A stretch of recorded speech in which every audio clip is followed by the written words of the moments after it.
చెప్పరా. ఏడున్నవరా ఊలే అనిపిస్తలేవు. ఏ ఇటు మా అక్కల ఇంటికి వచ్చిండ్రా. అరే ఈరోజు మరి పక్క రోజులకు మనకు క్రికెట్ మ్యాచ్ ఉందిరా, మరి వస్తావా? అవునారా, వస్తావా అని అడుగుతావేంద్రా? ఖచ్చితంగా వస్తా.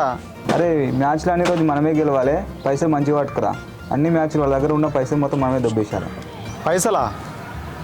పైసలు నా దగ్గర లేవురా, కానీ మా అక్క నాడికి ఎట్టిన అట్లా సెట్ చేస్తా తీరా.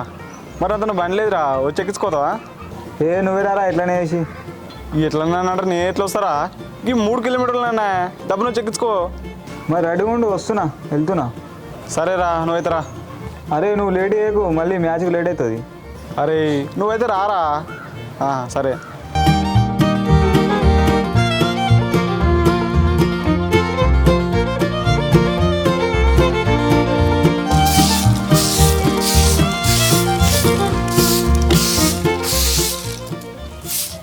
అక్క, నాకు ఒక 5,000 కావాలి అర్జెంటుగా.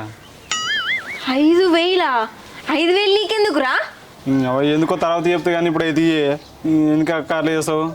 అరే నువ్వు మళ్ళీ గిట్లెందుకు ఎత్తున్నావురా?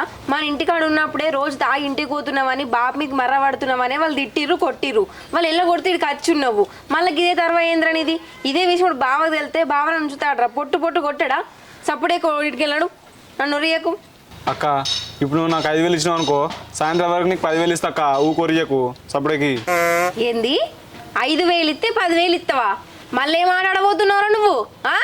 ఇప్పుడు చెప్పేంత టైం లేదక్క, తొందరగా ఇయ్యక్క, లేట్ అవుతుంది పోవాలి. అరే ఎందుకురా పైసలు అడుగుతున్నావు? ఏం పైన పైసలతోని? ఏం లేదు బావా, కొంచెం అర్జెంట్ అవసరం ఉంది. నువ్వే నీ పైసలు.